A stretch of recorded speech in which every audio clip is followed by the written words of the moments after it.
wassalatu wassalamu ala asyrafil anbiya'i wal mursalin Sayyidina Muhammadin wa ala alihi wa sahbihi ajma'in. Rabbi shrah li sadri wa yassir li amri wa hlul 'uqdatam min lisani yafqahu qawli. Terima kasih Mas Arif, Pak Teguh yang sudah menginisiasi kegiatan malam ini. Kegiatan ini adalah kegiatan yang seharusnya disampaikan atau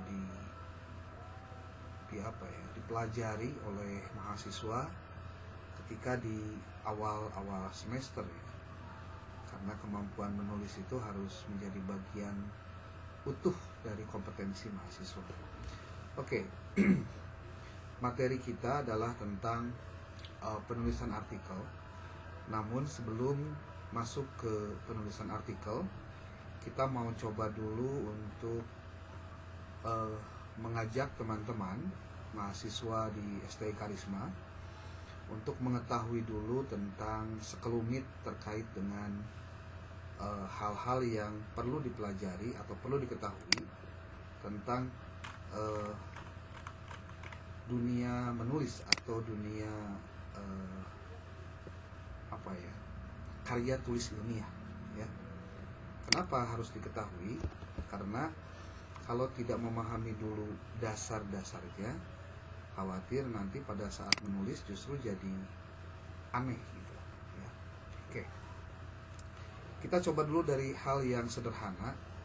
Kenapa harus menulis ya untuk mahasiswa? Tapi sebelum itu kita akan coba jelaskan dulu tentang struktur penulisan. Di sini rata-rata menggunakan HP atau menggunakan laptop. Kalau menggunakan HP biasanya informasinya tidak akan terserap secara utuh karena medianya kecil ya.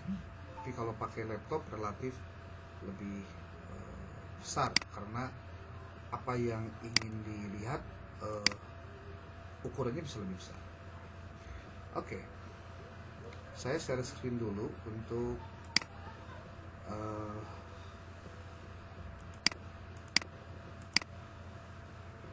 sudah kelihatan belum?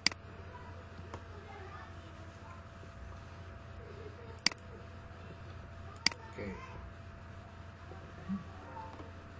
Kita lihat dari, sudah terlihat belum gambarnya?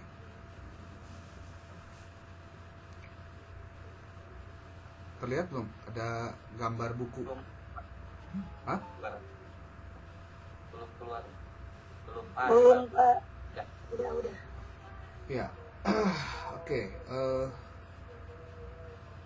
Paling tidak kita lihat dari hal-hal yang sederhana dulu deh.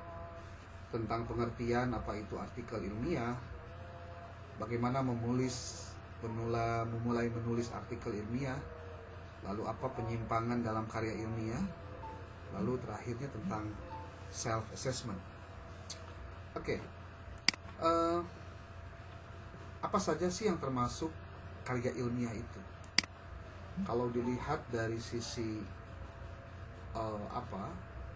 jenis, kita bisa lihat dari 4 kategori. Karya ilmiah itu ada karya ilmiah yang dipublikasikan, ada juga bentuknya buku yang dipublikasikan, ada bentuknya modul, dan ada juga bentuknya laporan penelitian. Setiap mahasiswa program sarjana itu dipastikan harus menulis laporan penelitian, namanya skripsi. Untuk program magister atau S2 ini menyusun tesis, dan untuk program doktor menyusun disertasi. Yang ini nih. Nah, ketika berbicara tentang karya ilmiah yang akan kita bahas hari ini, kita akan masuk pada pembahasan yang terkait dengan artikel ilmiah. Nah, artikel ilmiah itu ada yang dipublikasikan, ada yang tidak dipublikasikan. Tapi kalau tidak dipublikasikan, berarti karya ilmiah itu tidak bisa dibaca orang. Ilmunya tidak bisa dimanfaatkan oleh orang lain. Artinya, ilmu tidak berkembang menjadi sebuah pengetahuan yang bisa dimanfaatkan oleh orang lain kalau tidak dipublikasikan. Nah, artikel ilmiah yang dipublikasikan itu biasanya disubmit. Nah, istilah submit itu artinya dikirimkan gitu ya, itu ke jurnal-jurnal, termasuk juga ke proceeding. Ada istilah jurnal. Jurnal itu adalah media berhimpunnya artikel-artikel. Jadi kalau misal kalian menulis, itu bukan menulis jurnal, tapi menulis artikel ya. Kalau menulis jurnal itu nggak ada ceritanya. Jurnal itu ya nanti kumpulannya, nanti kita lihat seperti apa jurnal itu. Kemudian ada jurnal nasional terakreditasi. Nah, kalau di Indonesia, jurnal terakreditasi itu ditandai dengan nama SINTA, Scientific Index ya. Itu SINTA 1, 2, 3, 4, 5, 6. Nah, SINTA itu adalah nilai akreditasi yang diberikan oleh Kemdikbudristek kepada pengelola jurnal. Kalau SINTA 1 itu adalah SINTA jurnal dengan kategori jurnal internasional. SINTA 2 itu jurnal nasional yang reputasinya tinggi. Jadi makin kecil itu makin baik. Kalau makin besar berarti SINTA 6 itu tidak lebih baik daripada SINTA 5. Tapi kalau belum terakreditasi, maka jurnal itu kalau mau memiliki nilai maka harus terakreditasi. Nah, jurnal karismatik termasuk jurnal yang belum terakreditasi karena memang baru ya. Selain jurnal nasional, ada juga jurnal internasional. Internasional juga ada yang bereputasi, ada yang tidak bereputasi. Hati-hati. Nah, ciri bereputasi itu kalau diindeks oleh atau banyak disitasi oleh para penulis sehingga orang itu merasa percaya diri ketika naskahnya dikirimkan ke jurnal internasional itu. Lalu selain jurnal, artikel ilmiah itu juga submit ke proceeding internasional. Nah, proceeding internasional ini sifatnya ada yang bereputasi juga ada yang tidak. Nah, istilahnya kalau kalian harus tahu bahwa yang namanya artikel ilmiah itu adalah sebuah karya ilmiah yang sifatnya sangat short ya, sangat singkat dan memiliki konten keilmuan yang harusnya tinggi ya, harusnya tinggi. Oke, selain artikel ilmiah, karya ilmiah itu juga ada yang berbentuk buku. Nah, ini buku ya. Buku itu jenisnya banyak. Kalau kini kita sebut ada 6 buku. Ada buku referensi, buku monograf, buku ajar, buku saku, ada bunga rampai, dan ada book chapter atau buku yang isinya adalah bab-bab yang ditulis oleh banyak orang kemudian dijadikan satu. Kemudian ada modul. Kalau modul itu adalah karya ilmiah yang isinya berupa pengetahuan, kemudian juga ada langkah-langkah untuk dilakukan proses evaluasi oleh si penulis kepada yang membaca dan dijadikan sebagai bahan untuk mengkaji dan mempelajari sesuatu secara step by step. Itu modul. Selain artikel, buku, dan modul, ada yang terakhir adalah laporan penelitian tadi yang kita sebut di awal. Nah, apa yang harus dilakukan ketika kita melakukan penulisan artikel? Jadi sebenarnya artikel ilmiah itu adalah hasil dari penelitian. Ulang ya, yang namanya karya ilmiah dimulai dari riset atau penelitian. Yang penelitian itu ada step-stepnya, ada langkah-langkahnya. Nah, step-step atau langkah-langkah penelitian itu dimulai dari pertama, kita mengambil data dulu di lapangan. Kemudian menganalisis datanya, lalu membuat paparan, lalu setelah itu menulis artikelnya. Jadi, kesimpulan sederhananya adalah tidak mungkin kita bisa menulis artikel ilmiah yang baik, yang bagus, yang sesuai standar yang kita minta kalau kita tidak melakukan pengambilan data dulu. Nah, berarti pada saat kita mengambil data, kita harus tahu bagaimana caranya mengambil data.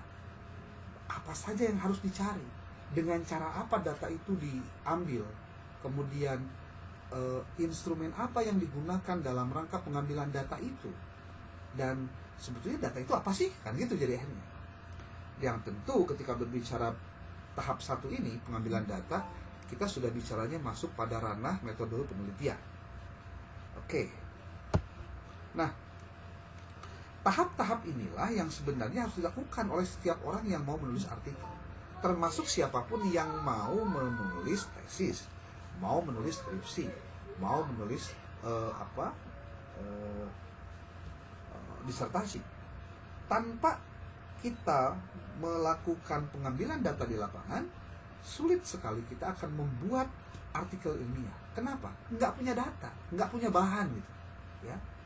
Karena nggak punya bahan, mau apa yang ditulis? Gitu. Jadi biasanya paling sederhananya orang kenapa sulit sekali menulis karena dia tidak punya bahan apa yang mau ditulis. Belum lagi dia tidak membaca, apalagi itu sudah lebih repot lagi. Oke. Nah, urutan penulisan artikel ilmiah yang normatif kan begini strukturnya. Nah, ini kalian perlu tahu juga nih, kalau yang belum tahu. Ada title, judul, ada abstract, ada introductions, ada research methodology, ada result and discussions, ada conclusion, ada enlargement dengan references, ya. Ini ada 8 tahap. Ini urutan dari artikel ilmiah secara umum. Rata-rata begini. Kalaupun nanti kemudian ada yang memasukkan literatur review, itu lain lagi lah ceritanya. Ini struktur yang sifatnya umum. Jadi kalau mau nulis artikel, tahu dulu struktur ini, urutan ini, ya, urutan penulisannya. Nah, sementara dalam menulis artikelnya, menulis paparannya dalam artikel, itu sebetulnya bukan dari nomor 1 dulu sampai nomor 8. Nah, jadi kalau kita mau hilangkan, mulailah dari result and discussion. Mulailah dari temuan yang didapatkan, lalu didiskusikan hasilnya. Nah, ini pasti tidak biasa didapatkan dan tidak biasa dilakukan oleh orang-orang.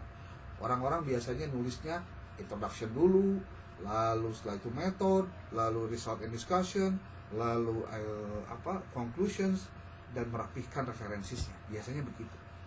Sementara kalau kita mau cepat, ya, lakukanlah dengan menulis dulu result and discussions. Nanti kita akan coba praktikkan tahapan-tahapannya. Setelah menulis result and discussions, menulislah research methodology. Kemudian tulislah conclusions. Setelah itu tulis abstraknya. Lalu judulnya apa? Nah, judul terakhir. Tapi biasanya kalau mahasiswa yang baru baru menulis, biasanya judul itu dijadikan sebagai patokan atau pedoman pada saat menulis. Tapi itu pun tidak salah. Sekali lagi tidak salah. Nah, kemudian setelah menulis title, lalu introductions, menulis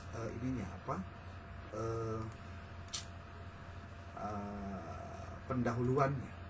Lalu setelah itu nulis acknowledgement dengan referensis. Ini yang terhalang, ini kalau kalian nggak lihat ini terhalang ya, ini referensis. Gitu. Oke. Sampai di sini dulu, ada yang mau ditanyakan? Boleh. Sebelum disampaikan yang lain. Ada yang mau ditanyakan? Silakan. Langsung silakan yang ya. mau bertanya. Sebelum lanjut nih, ya. Teman-teman silakan. Silakan raise hand. Biar komunikatif ya. Jadi mending nanya dulu, kalau nggak ngerti nanya gitu, ya. Oke. Ini pada nggak tidur sih ini. Ayo, siapa yang mau bertanya ini? Pada mati kamera semua, coba diaktifkan.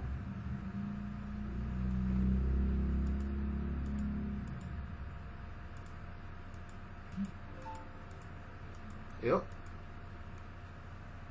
Kalau tidak, ya, gimana? Ada? Kayaknya itu Pak. Lanjut dulu aja Pak. Oke. Ini kebiasaan buruk kalau lagi Zoom atau lagi Google Meet, tidak fokus, itu begitu ya. Jadi harusnya ya fokus gitu ya. Oke, lanjut. Ini masalahnya bukan apa-apa ya. Ini ilmu mahal loh. Nggak semua orang bisa, nggak semua orang mau, nggak semua orang mampu, nggak itu masalahnya, ya. Oke. Jadi kita lanjut. Udah kelihatan dulu gambarnya. Oke. Ini yang tadi disampaikan nih.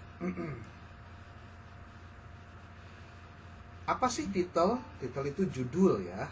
Oke. Abstrak. Abstrak itu kalau bahasa Indonesia ini ikhtisar. Itu ringkasan-ringkasan. Introductions itu artinya pendahuluan. Research methodology itu adalah penelitian metodologi riset atau metode penelitiannya. Results and discussions, temuan atau hasil dan pembahasan atau diskusi. Lalu conclusions itu artinya simpulan. Kemudian ada acknowledgement, itu artinya ucapan terima kasih. Lalu ada references, ini artinya referensi atau daftar pustaka, ya. Tadi sudah disebutkan ini cara pembuatannya, dimulai dari result and discussion, research methodology, conclusions, masuk ke abstrak, masuk ke title atau judul, masuk ke introductions dan acknowledgement dan references. Oke. Nah, ketika berbicara ini, maka kita akan lihat penulisannya harus betul-betul tahu bagaimana cara memulainya. Nah, beruntungnya hari ini kita memiliki kemudahan-kemudahan secara teknologi untuk memanfaatkan aplikasi yang bisa memudahkan mahasiswa untuk menulis. Sekali lagi, memudahkan, bukan untuk mahasiswa hanya sebatas bisa nulis tapi nggak bisa neliti. Itu problem lain, ya. Oke, sebelum dilanjut ke sana, perlu kiranya kita memahami dulu tentang apa yang dimaksud dengan penyimpangan karya ilmiah. Nah, ini. Hati-hati ini. Secara normatif ini perlu disosialisasikan agar mahasiswa yang pertama kali menulis tidak salah pada saat dia akan melakukan penulisan.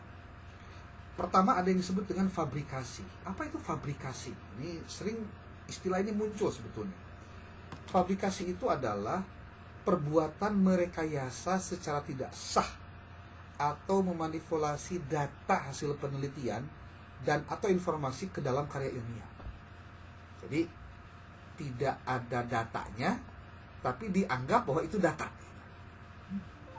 Contoh, kamu tidak melakukan penelitian, kamu tidak melakukan wawancara, kamu tidak melakukan studi dokumentasi, pengkajian terhadap dokumen, kamu pun tidak ke lapangan dalam rangka observasi, tetapi di dalam karyanya, di dalam artikelnya, kamu cantumkan semua itu. Nah, itu adalah bagian dari memanipulasi data penelitian. Kemudian istilah fabrikasi itu membuat untuk menipu, gitu, ya. Bikinnya tapi untuk nipu, gitu. Oke, ada yang kedua, istilahnya falsifikasi. Nah, ini apa itu falsifikasi? Falsifikasi adalah perbuatan memasukkan data penelitian atau informasi ke dalam karya ilmiah. Ingat, memalsukan data. Jadi datanya ada, tapi dipalsukan. Dipalsukannya artinya ada yang diganti, ada yang diubah. Nah, itu. Kalau tadi mah dia tidak ke lapangan, merekayasa saja, tapi ada datanya. Kalau ini mah enggak. Datanya ada, tapi dibuat menjadi menarik. Contoh, di daerah Parungkuda itu pernah dilakukan riset, contohnya nih, hasilnya tuh bahwa 80% masyarakat di daerah Parungkuda itu memahami agamanya hanya sebatas ya asal berislam aja deh, gitu. Tapi kamu ubah data 80% itu jadi hanya 40% contohnya. Nah, itu datanya ada tapi dipalsukan. Dan itu dimasukkan ke dalam karya ilmiah. Oke. Yang ketiga, ini yang menjadi penyimpangan dalam karya ilmiah itu adalah ada yang disebut dengan plagiat. istilah lainnya plagiarism. Apa itu plagiat? Plagiat itu istilahnya banyak ya, maksudnya maknanya banyak. Makanya kalau istilah plagiat itu mesti hati-hati, karena bicara plagiat itu di karya ilmiah sangat-sangat krusial. Ketika orang itu berbuat tidak sesuai dengan yang benar, maka dianggapnya dia sudah melakukan pemalsuan, dan itu dalam etika ilmiah sangat dilarang. Plagiat itu merupakan perbuatan apa? Pertama, merujuk dan atau mengutip frasa atau kalimat yang bersifat tidak umum, tanpa menyebutkan sumber karya sendiri atau karya orang lain dalam catatan kutipan, atau tanpa menyertakan sumber sesuai dengan pengacuan dan atau pengutipan dalam tata tulis ilmiah. Jadi contoh ketika kita berbicara tentang apa itu definisi pendidikan, Prof. Ahmad Tafsir di dalam bukunya Ilmu Pendidikan Islam, dia menuliskan bahwa yang disebut dengan pendidikan adalah upaya maksimal yang dilakukan secara sadar untuk mempotensikan semua kemampuan manusia. Itu kata Prof. Tafsir. Nah, kamu ketika menulis pendidikan itu definisinya yang disebut oleh Prof. Ahmad Tafsir tadi, tetapi kamu tidak menuliskan rujukannya. Nah, itu yang disebut dengan plagiat. Jadi kamu menganggap bahwa omongan itu adalah omongan kamu sendiri. Nah, itu ya, itu kalimatnya tidak umum. Beda dengan yang umum. Kayak gimana umum? Contoh, Jakarta ibu kota provinsi, IKN itu adalah ibu kotanya Indonesia. Itu kan umum, semua orang tahu. Yang nggak usah dirujuk dari mana kan? Atau Bandung adalah ibu kota provinsi Jawa Barat. Yang nggak usah juga dirujuk itu dari mana sumbernya, nggak usah, karena semua orang tahu itu. Artinya yang bersifat tidak umum itu artinya hal-hal yang spesifik, pendapat, teori, itu pasti harus mengutip, menyertakan sumbernya. Oke, yang kedua, istilah plagiat itu adalah menggunakan sumber gagasan, pendapat, pandangan, bahkan data, dan atau teori tanpa menyertakan sumber karya sendiri atau orang lain sesuai dengan pengacuan dan atau pengutipan dalam karya tulis ilmiah. Contoh, kamu ingin mengutip berapa sih jumlah penduduk Kabupaten Sukabumi? Konon kabarnya ada 2,4 juta. Coba kamu cek sumbernya dari BPS, benar ke 2,4 juta? Kalau kamu menuliskan 2,4 juta di dalam riset kamu, tetapi sebenarnya kamu tidak mengutip dari sumbernya, tapi kamu mungkin hanya mencari dari koran gitu. Kalau misalkan nih, Pak, boleh nggak saya mengutip bukan dari sumber seperti halnya tadi disebutkan data statistik dan lain-lain, tapi ini mah ngambilnya dari koran, dari wawancara biasa dan lain-lain. Nah, itu kalau sesuatunya itu sifatnya fix, itu jangan sekali-kali ngambil dari bukan yang kira-kira memiliki autentikasi yang tinggi, ya. Oke, jadi kita menggunakan sumber gagasan tanpa menyebutkan sumbernya, itu juga plagiat. Plagiat juga yang ketiga nih, merumuskan dengan kalimat sendiri dan dari sumber kalimat, data atau teori tanpa menyatakan sumber karya sendiri atau orang lain sesuai dengan pengacuan dan atau pengutipan tata tulis ilmiah. Ingat, merumuskan dengan kalimat sendiri dari suatu kalimat data yang ada di orang lain. Contoh, orang lain punya pendapat tentang apa yang dimaksud dengan pendidikan, tapi kamu ubah kalimatnya menjadi kalimat kamu sendiri, tapi intinya dari kalimat yang tadi disebutkan. Nah, ketika tidak disebutkan sumbernya, itu pun termasuk ke kategori plagiat, ya. Kemudian yang keempat, yang disebut dengan plagiat itu adalah menerjemahkan tulisan dari suatu sumber karya sendiri atau orang lain secara keseluruhan atau sebagian yang diakui sebagai karya ilmiahnya. Itu juga sama. Artinya mengambil tulisan, menerjemahkan tulisan dari karya orang lain. Makanya kenapa menerjemahkan pun itu harus ada izinnya. Karena memang ada hak cipta di situ. Ya. Kemudian yang kelima, mengakui suatu karya yang dihasilkan oleh pihak lain sebagai karya ilmiahnya. Oh, itu lebih parah lagi tuh. Artinya orang yang punya karya, orang lain yang punya karya, kamu yang punya nama. Ah, itu plagiat. Kemudian yang terakhir, yang keenam, plagiat itu artinya atau definisinya adalah meringkas atau memparafrasekan dengan menyebut sumbernya, tetapi rangkaian kalimat dan pilihan katanya masih terlalu sama dengan sumbernya. Nah, itu pun adalah plagiat. Jadi kalau begitu, istilah kutipan langsung, kalau dulu zaman saya kuliah, itu kutipan itu ada dua jenisnya. Ada kutipan langsung, ada kutipan tidak langsung. Kalau kutipan langsung artinya kutipan yang letter itu sama ininya tulisannya sama persis, tidak ada perubahan satu ataupun dua ataupun tiga bentuk. Tetapi kalau sekarang karena ada cek plagiarism, maka kalau bukan terjemahan Al-Quran contohnya, atau terjemahan kitab suci, hadis, ataupun juga pendapat para ulama, teks-teks suci, maka sebaiknya terjemahnya itu ditulis.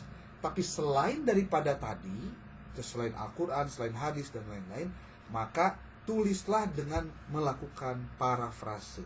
Apa itu parafrase? Parafrase itu menuliskan kembali pokok kalimatnya dengan bahasa sendiri, tapi tetap dengan mencantumkan sumber referensinya. Istilah plagiat ini maksudnya adalah secara umum kita bisa definisikan menggunakan sumber acuan tanpa mengakui bahwa ini punya orang lain. Gitu. Makanya kenapa kalau dalam penulisan karya ilmiah kok banyak banget ya kutipannya. Sebetulnya bukan banyak kutipannya, tapi kita menuliskan bukan karena asumsi sendiri, tapi karena memang ada orang yang sudah pernah menyampaikan teori ataupun pendapat yang sama sehingga perlu untuk kita kutip. Oke. Di samping plagiat, yang keempat ada istilahnya kepengarangan tidak sah. Wah, ini nih lebih rumit lagi nih. Apa itu maksudnya kepengarangan tidak sah ini? Kepengarangan yang tidak sah sebagaimana dimaksud pada pasal 9 ayat 1 huruf B angka 4 adalah perbuatan pertama menggabungkan diri secara sukarela atau dengan paksaan sebagai pengarang bersama tanpa berkontribusi dalam karya ilmiah yang dipublikasikan. Nah, ini juga kepengarangan tidak sah. Ya. Artinya tidak ada kontribusi. Kalau dosen memberikan tugas pada mahasiswa untuk menyusun artikel, di situ dosen punya kontribusi. Kontribusinya pertama memberikan temanya, judulnya, ngasih arahannya ke lain-lain. Itu kontribusinya. Jadi pada saat nanti si tulisannya muncul, nama dosennya pasti muncul sebagai penulis kedua atau ketiga dan seterusnya. Yang kedua, menghilangkan nama seseorang yang berkontribusi dalam karya ilmiah yang dipublikasikan. Nah, itu juga kepengarangan tidak sah. Ya. Artinya orang yang sudah memang kerja, tapi itu sebab like and dislike, jadi akhirnya dihapus contohnya. Nah, itu kerepotan sendiri. Yang ketiga apa? Menyuruh orang lain untuk membuat karya ilmiah sebagai karya ilmiahnya tanpa ada kontribusi. Itu adalah kepengarangan tidak sah. Karena seharusnya yang nulis ya orangnya sendiri, bukan dipangnuliskeun. Kalau bahasa kita sekarang ada istilah joki kali ya, itu yang biasanya muncul dalam problematika penulisan. Kemudian yang keempat adalah kontribusi berupa gagasan, pendapat, serta peran aktif yang berhubungan dengan bidang keilmuan dan tidak dapat dibuktikan. Jadi kalau misalkan itu terjadi, maka itu disebut dengan kepengarangan tidak sah. Istilahnya kalau dalam research, kepengarangan tidak sah itu artinya menambah atau mengurangi nama pengarang secara tidak etis. Gitu. Ya. Nah, yang kelima, yang disebut dengan plagiat atau memang penyimpangan dalam karya ilmiah itu ada konflik kepentingan. Apa maksudnya konflik kepentingan? Perbuatan menghasilkan karya ilmiah mengikuti keinginan pihak yang memberi atau mendapat keuntungan tanpa melakukan penelitian sesuai dengan kaidah atau etika ilmiah. Ini biasanya kalau kalau penelitiannya berbayar atau dibayar ya, atau ada dana hibah atau apa, itu biasanya suka mengikuti alur dari keinginan yang memberi dana. Ini juga keliru. Kalau dalam dunia akademik itu, kalau salah itu masih bisa dimaafkan. Mungkin salah metodenya, mungkin salah dalam pengambilan datanya, mungkin salah dalam menganalisisnya, boleh jadi salah. Tapi kalau bohong, nah ini, kalau bohong itu sudah menyangkut masalah integritas. Kalau sudah ngomong integritas, berarti hubungannya dengan attitude, dengan sikap.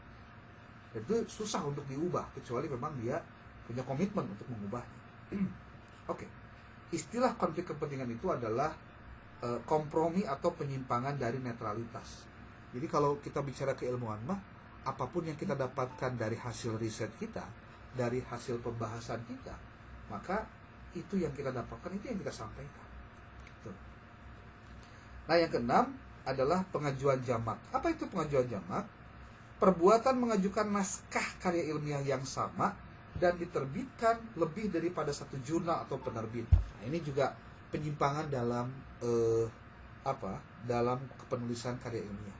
Contohnya, kamu disuruh bikin artikel nih, udah beres artikelnya, kamu submit kemana-mana, ke jurnal A, B, C, D, jurnalnya artikelnya itu juga, dengan harapan mana aja yang cepat nanti. Nah, itu tidak punya etika.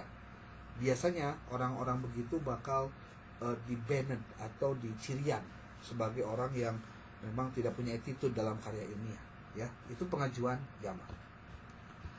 Oke, itu yang dimaksud dengan ragam penyimpangan karya ilmiah. Oke, sebelum juga berlanjut, mungkin ada yang mau ditanyakan, boleh. Ada? Ini sudah pukul ini pukul 20.14. Jika ada yang ingin ditanyakan.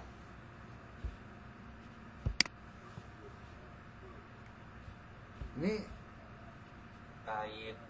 terkait jenis-jenis tadi kita sudah disampaikan oleh Bapak Mulyawan.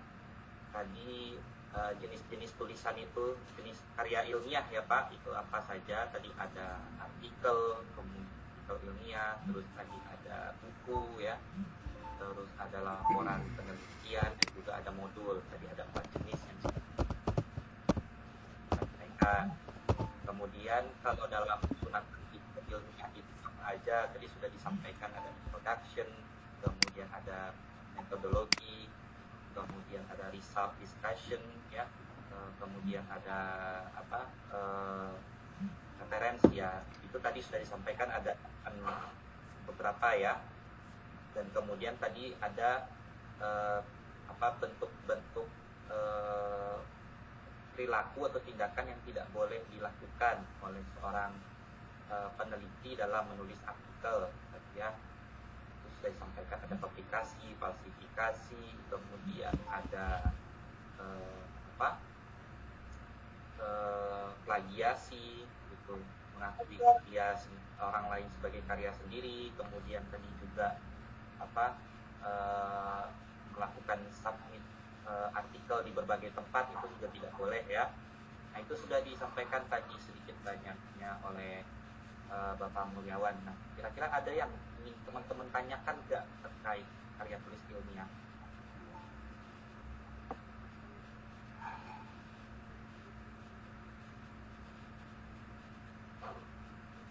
Ini saya rasa Kang, Bapak, ini mereka masih kurang curiosity, rasa ingin tahunya ya terhadap penggunaan mereka bisa nulis artikel ini apa sih gitu, keuntungannya buat mereka sih apa sih? Karena memang ya kalau secara psikologis ya Pak, perilaku kita yang sudah termanjakan oleh teknologi ini memang pemikirannya cenderung pragmatis begitu, berpikir keuntungannya apa sih. Kira-kira mungkin Bapak bisa Itu ada yang raise hand dulu tuh. Ada yang raise hand. Nah, untuk sebelum itu kita yang ikut raise hand dulu tadi ada antrian siapa aja? Oh ya, ini ada 2 orang ya, Ilman Nafi'ah sama panitia pemungutan suara. Ini siapa ini? Izin Pak, maaf belum diubah namanya. Oh, belum diubah. Maaf sebelumnya saya sudah. Oke. Atau Ilman dulu ya tadi. Sok, silakan. Assalamualaikum warahmatullahi wabarakatuh. Waalaikumsalam. Jadi bisa didekatin ya mikrofon. Agak jauh suaranya. Sudah kedengaran Pak? Sudah. Ya, silakan. Izin bertanya mengenai poin yang ketiga, wasiat yang bawah itu tentang melintas dan mengarahkan dengan hidup membentuk stasi bahasa yang terlibat dan dengan kekayaan kualitasnya. Itu maksud saya bagaimana cara mencantumkan pendapat pribadi tanpa melakukan atau terkena penyimpangan ideologinya. Sedangkan kan dalam pikiran kita ya, referensi kita tidak pikiran kita tidak bisa original, tidak bisa otentik. Sedangkan dari bacaan-bacaan atau buku-buku yang sudah dibaca itu akan masuk ke dalam pikiran kita dan mungkin tanpa sengaja dan tulisan atau menuliskan ide orang lain.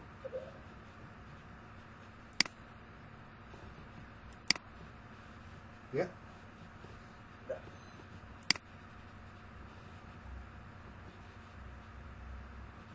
Terus gimana? Maksudnya bagaimana cara mencantumkan pendapat pribadi dengan otentik tanpa kesengajaan dalam mencantumkan ide orang lain dari referensi buku yang kita dibacanya. Ya, oke.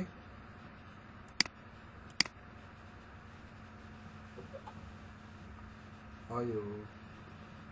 Udah segitu? Sudah Pak. Oke. Mudah-mudahan paham Pak. Ya. Oke. Ada lagi yang kedua, silakan. Sob. Izin Pak, saya. Ya.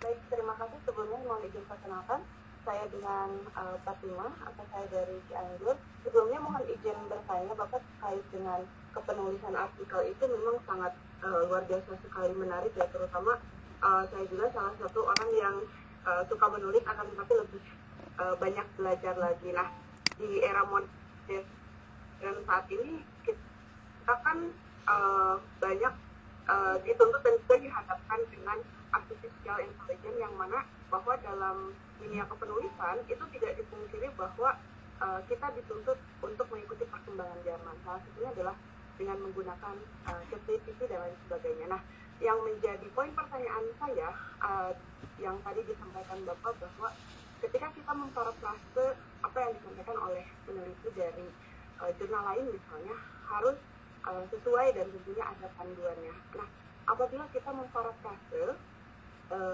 pernyataan orang lain, khususnya peneliti, kemudian kita menggunakan bantuan artificial intelligence, yang menjadi poin pertanyaannya itu seberapa efektifkah, dan apabila kita menggunakan artificial intelligence dalam teknik parafrase tersebut, apakah diperkenankan, dan secara etika itu bagusnya seperti apa gitu Pak? Karena yang saya ketahui saat ini banyak sekali Pak mahasiswa yang ketika mereka mengerjakan tugas itu menggunakan bantuan dari artificial intelligence tersebut.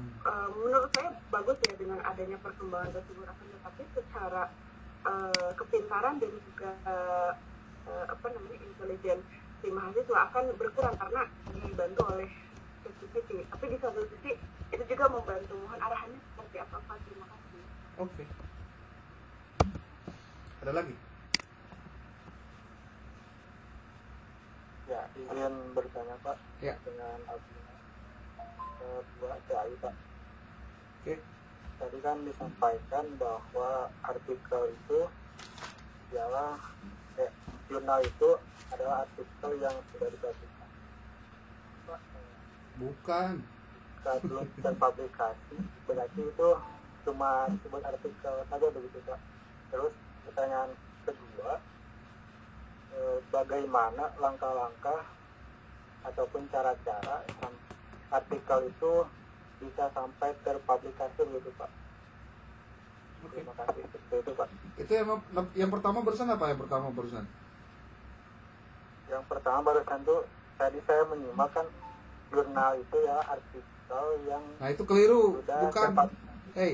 Jurnal itu bukan artikel. bukan Pak. Bukan. Artikel ya artikel, jurnal ya jurnal. Jurnal itu kumpulan isi kumpulan artikel, namanya jurnal.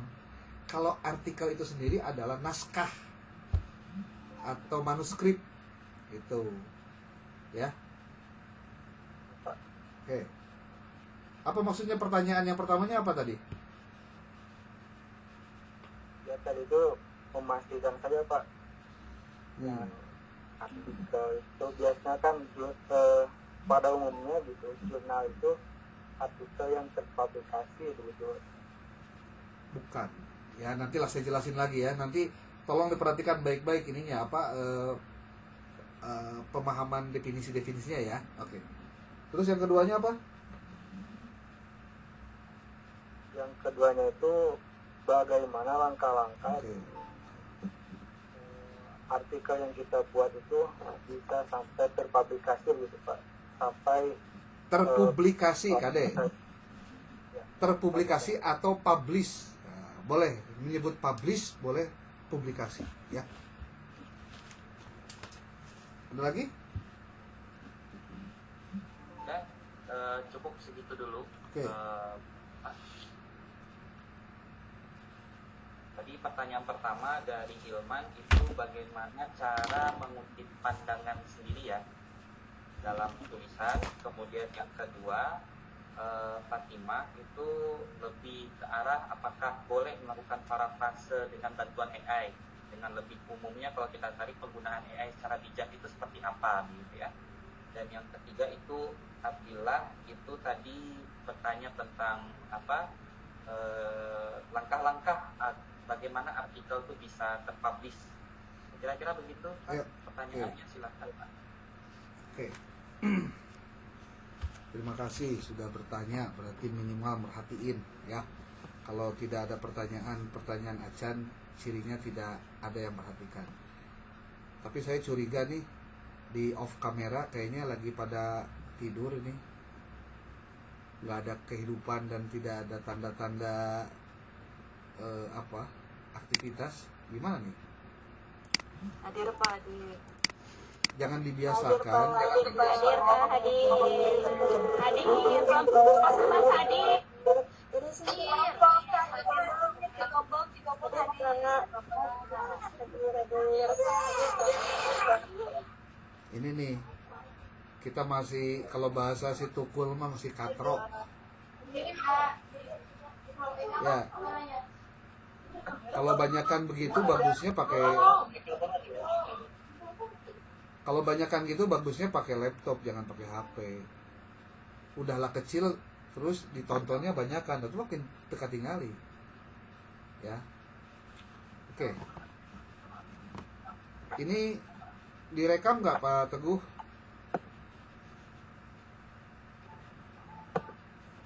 Kalau tidak direkam nanti malah ini ya. Oke. Sekarang kita lihat dulu deh pertanyaan pertama tentang pengutipan. Apa itu pengutipan? Bagaimana pengutipan itu dilakukan? Bolehkah mengutip pernyataan sendiri dan lain-lain? Tadi banyak sekali yang mengatakan itu. Sebetulnya kalau dalam menulis lebih enak praktik daripada diomongkan. Ya. Karena kalau diomongkan malah jadi terlalu banyak teori. Jadi mau nulis-nulis biasanya. Jadi maksudnya begini. Mungkin perlu nanti satu kali semua mahasiswa itu bawa laptop, kemudian bawa colokan sendiri, internet sendiri, lalu nanti bisa langsung praktek bagaimana cara nulis. Ini yang masih aktif suaranya tolong dimaktirkan nih, jadi bocor suaranya nih.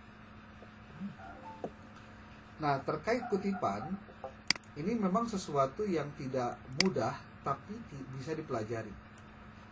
Kalau kalian sudah terbiasa, maka sebetulnya tidak ada yang sulit untuk bisa dikerjakan.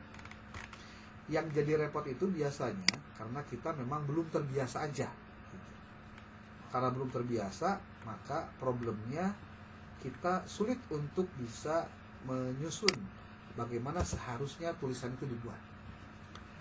Sekarang kita masuk dulu ke tadi istilahnya pengutipan. Apa sih pengutipan teh? Lalu bagaimana cara mengutip pendapat kita? Lalu apa saja yang harus dilakukan oleh kita sebagai penulis? Pertanyaan dari siapa? Ilman ya tadi. Sambil saya menunggu filenya muncul. Ini sedang membuka file. Nah, ini.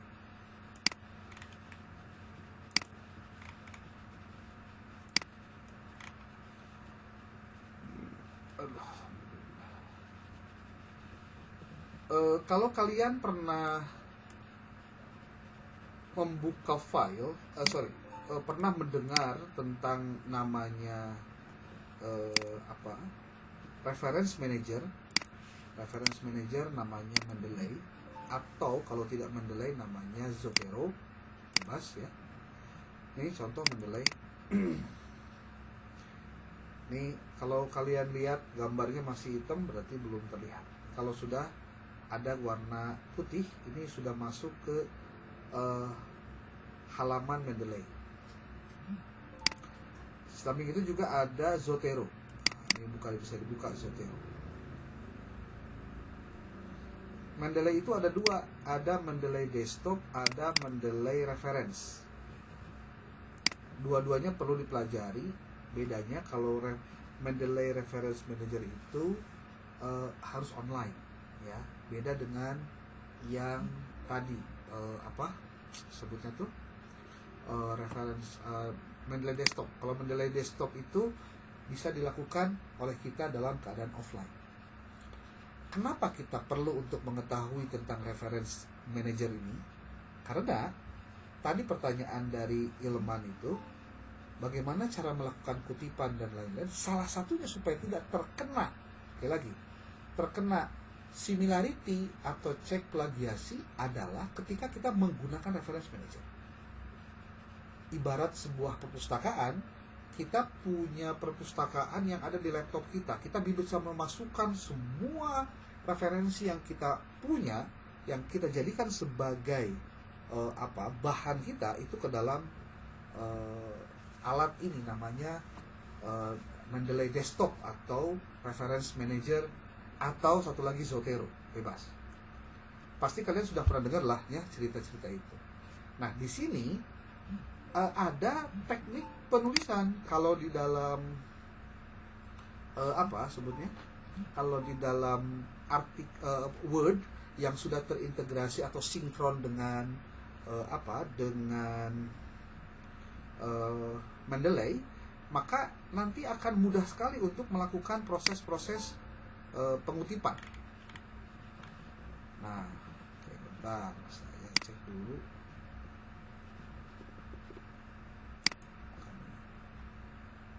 Satu lagi yang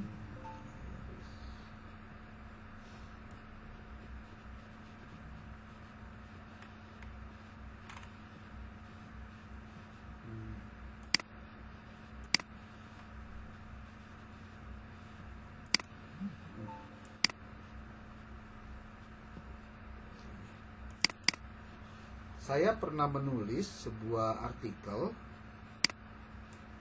yang artikel itu dibuat dalam bahasa Inggris dan bahasa Indonesia. Kita lihat dulu yang bahasa Indonesia aja deh, biar kebaca. Ya.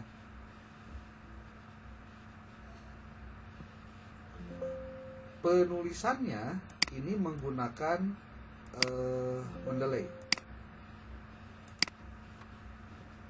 Ini judulnya, Integrasi Filosofi Pendidikan Holistik Al-Kindi dan relevansinya dengan implementasi kurikulum merdeka di Madrasah Aliyah. Ini sudah publish di Sinta 2 di jurnal Al-Islah ya. Nah, kalau kalian biasanya kalau di blog ya, di blog nih, ini ada warna hitam, berarti ini menggunakan Mendeley atau menggunakan reference manager, tidak manual. Tadi kan pertanyaannya gimana cara mengutip. Nah, tekniknya menggunakan apa? Kalian bisa lihat kalau di dalam artikel Al-Islah di jurnal Al-Islah, artikelnya itu ditulis dengan menggunakan teknik apa? Apa itu? American Psychological Association, atau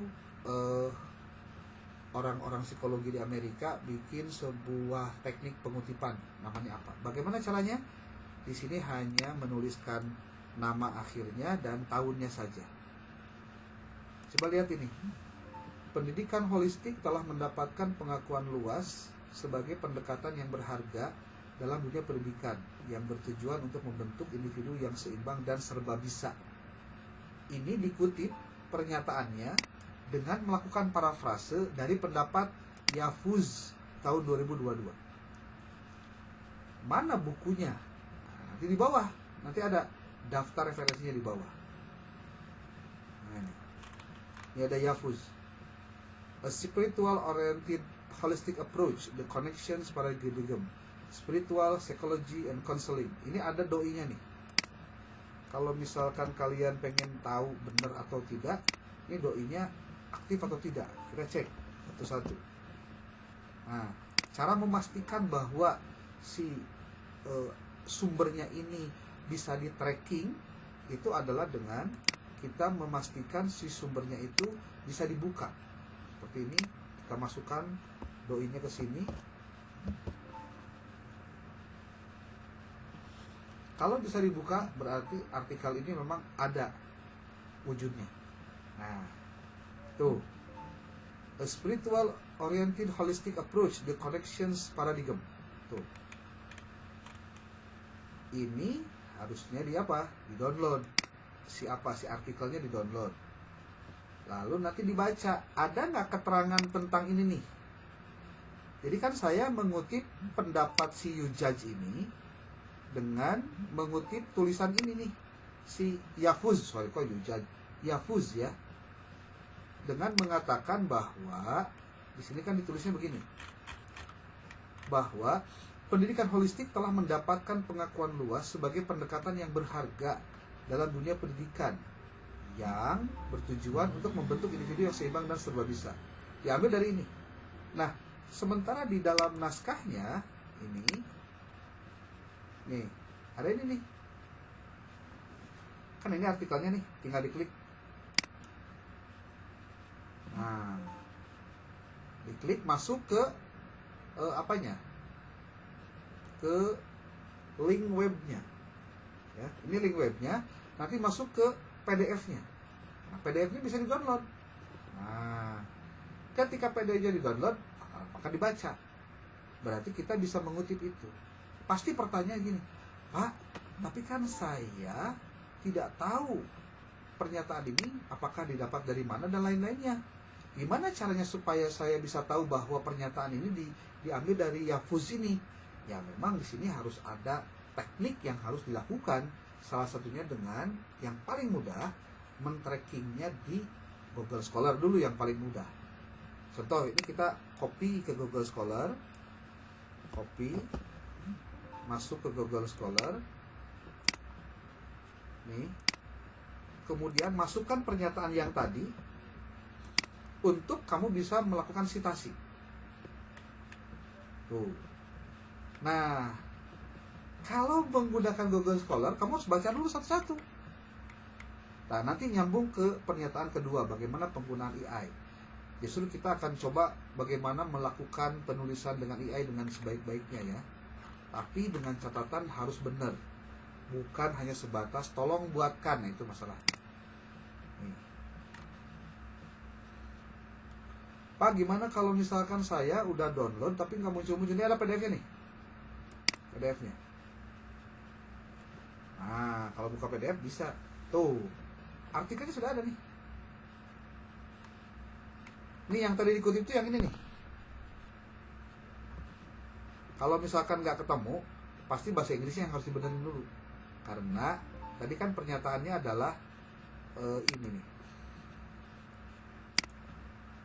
Pendidikan holistik, pengakuan pendapat luas. So, kita lihat deh, ada nggak pernyataan holistiknya dalam artikel tadi.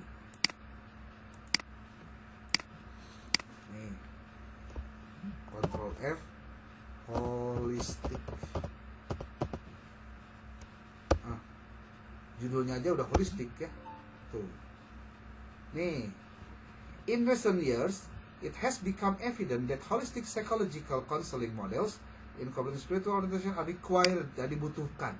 Cuma ini kemudian dibuat diparafrase kembali bahwa ada penjelasan tentang holistik itu sangat penting dalam waktu-waktu ini. Gitu. Mengutipnya begitu. Nah, kalau tadi Bapak Canana mengutip pendapat sendiri gimana? Sebetulnya istilahnya bukan mengutip pendapat sendiri yang benar itu, tapi kita menuliskan pendapat setelah kita mencantumkan berbagai pendapat. Seperti ini nih. Contoh ya, contoh.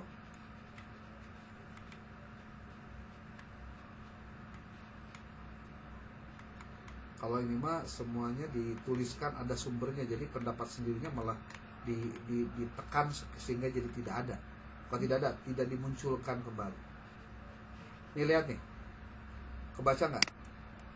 Penerapan pendidikan holistik seperti yang diusung oleh Al-Kindi di Madrasah Aliyah memiliki beberapa alasan kuat yang dapat dijelaskan melalui pendekatan teoretis, psikologis, dan pedagogis. Pertama, pendekatan teoritis. Secara teoritis, pendidikan holistik menawarkan bla bla bla bla bla bla, terus dan seterusnya. Kita ngutip pendapat ini. Lalu ada pernyataan, oleh karena itu, integrasi pendidikan holistik dalam kurikulum Madrasah Aliyah dapat memperkuat dimensi spiritual dan etis yang ada, sekaligus memperluasnya untuk mencakup dimensi sosial dan emosional yang lebih luas. Ini menunjukkan apa? Bahwa setelah kamu mengutip panjang lebar, dijelaskan juga pertentangan sana sininya, baru kamu jelaskan pendapatmu itu apa. Ini nih. Nah, ini tuh sebetulnya sintesis atau simpulan dari pernyataan awal Anda di sini. Itu setelah mengutip. Itu yang dimaksud dengan menurut bahasana pendapat sendiri itu eta berenang gitunya. Bukan pendapat sendiri kita dicantumkan pendapat orang di situ. Nah, itu yang nggak boleh dalam artikel ilmiah. Ya, tidak boleh mencantumkan pendapat sendiri. Karena apa? Sifatnya sangat subjektif. Belum teruji juga kebenarannya.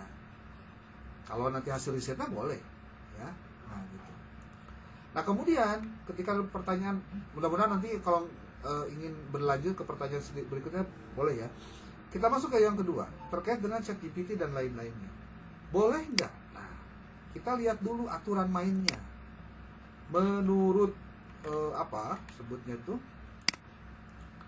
Menurut Cambridge Techdicty, itu ada acuan untuk penggunaan generatif AI. Nih, ini juga mungkin sekalian sosialisasi nih buat kalian yang mungkin hari ini sering pakai AI, ChatGPT lah, Site.ai, Perplexity dan lain-lain. Ini sudah pernah dapat atau sudah pernah baca belum? Kalau belum nanti kita bagikan ya. Generative Artificial Intelligence pada pembelajaran di perguruan tinggi. Boleh nggak sih pakai AI buat mahasiswa? Nah, gitu. Termasuk dalam penulisan artikel. Di sini disebutkan kebolehan menggunakan, tapi dalam batas-batas tertentu. Kita lihat ya. Nih, pengantar teknologi AI, tantangan penggunaannya harus bagaimana, bolehnya kalau bagaimana. Di sini ada penjelasan. Pembinaan dan pencegahan penyalahgunaan AI. Kita lihatnya langsung saja nih di halaman 52. Penggunaan AI, generatif AI di lingkungan perguruan tinggi. halaman 52.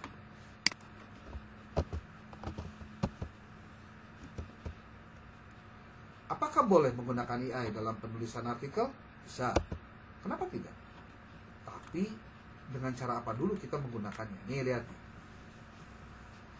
Gen AI memiliki potensi untuk digunakan secara luas pada pembelajaran di perguruan tinggi. Ditunjukkan pada gambar 4 di gambarnya ini. Bagaimana kemudian AI ini dapat berpengaruh terhadap pengajaran dan pembelajaran mahasiswa. Ya. Nah, kita tidak dulu melihat itulah. Tapi ini nih.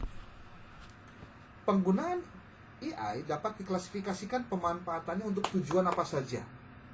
Pertama, untuk pembelajaran. Buat apa? Mahasiswa dapat memanfaatkan Gen AI sehingga memperoleh pengetahuan secara optimal, cepat, dan efisien. Tugas mahasiswa dapat dilakukan secara optimal. Tapi bukan minta dikerjain, nah itu masalahnya. Kita tuh biasanya biar cepat beres dikerjain sama AI semua. Kedua, penggunaan oleh dosen untuk pembelajaran. Itu boleh juga. Gen AI dapat meningkatkan efektivitas dan efisiensi serta kualitas pendidikan tinggi. Nanti kita jelaskan seperti apa. Lalu penggunaan untuk pengelolaan administrasi perguruan tinggi itu pun menjadi lebih optimal, lebih efisien, lebih efektif. Nah, kemungkinan pemanfaatan Gen AI untuk mahasiswa kayak gimana? Pertama, membantu mencari acuan dan sumber bacaan. Boleh. Ya. Menggunakan apa saja? Nih, ada Open Knowledge Maps, ada Connected Papers. Open Knowledge Maps memungkinkan mahasiswa untuk menjelajahi berbagai bidang ilmu. Seperti apa sih Open Knowledge Maps teh? Ini kita lihat ya. Ini yang belum tahu Open Knowledge Maps. Karena bicara tentang penggunaan ini AI pasti bakal ngomong ini. OpenKnowledgeMaps.org. Nah ini adalah AI yang fungsinya untuk mahasiswa bisa mendeteksi referensi secara banyak sekali. Tinggal kamu tuliskan kata kuncinya saja. Pak, nggak ngerti gimana caranya, kamu nonton YouTube saja. Nih YouTube ya. Kamu masukin aja ini Open Knowledge Maps. Nah, nanti dia akan ngasih tahu tutorial, tulis aja di sini.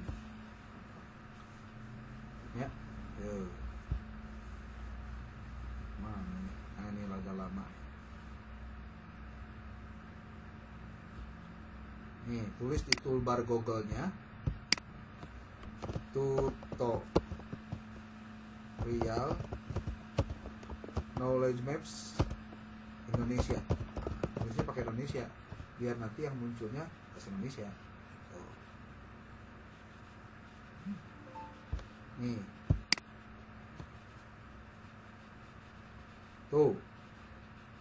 Tutorial Open Knowledge Maps. Jadi buat mahasiswa yang pengen tahu knowledge map itu apa, bagaimana novelty penelitian, nanti kita akan praktekkan satu-satu di caranya ini. Ada tutorial.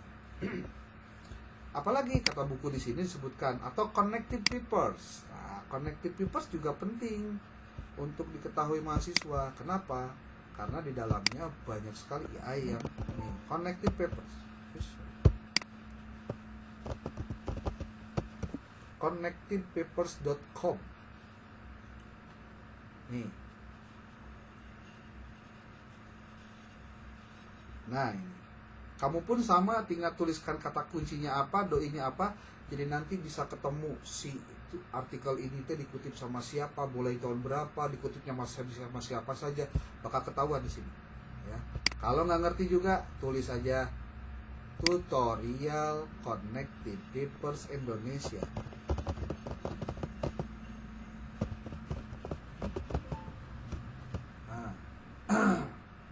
Tuh.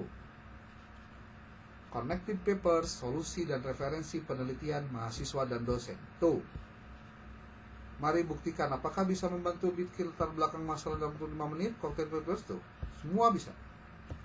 Cuma nanti akan ada trik-trik khusus gimana caranya menggunakan AI tapi legal. Karena apa? Karena yang namanya ChatGPT ataupun yang lain-lainnya biasanya itu suka ada istilah halu ya ketika menjawab pertanyaan dari kita. Gitu. Parafrase bisa nggak pakai ChatGPT? Bisa. Ini contoh ya, saya perlihatkan ada akun ChatGPT saya, ada yang berbayar, ada yang gratisan. Nah ini yang berbayar, ini yang gratisan nih. Ciri gratisan adalah ChatGPT-nya nggak ada 4.0. Nih ya. Kalau yang berbayar kayak ini ada 4.0 tuh. Kalau saya klik new chat tuh, 4.0 berarti berbayar.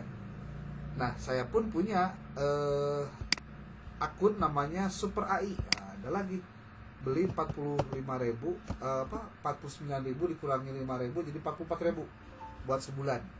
Namanya Super AI, superai.id. Nah, ini Super AI ini belinya hanya 44.000 dan dapat yang berbayar ada generate image, ada read docs, ada transkrip audio, ada text to voice, ya macam-macam. Ini bisa diminta untuk melakukan ini, ya. Halo, ya. Oh putus ya? Lah, saya dari tadi ngomong terus berarti. Sekarang udah keputus masih? Oh keluar. Kenapa ya? Coba saya masuk lagi. Bentar, saya masuk lagi.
Lewat lewat ChatGPT atau artificial intelligence gitu.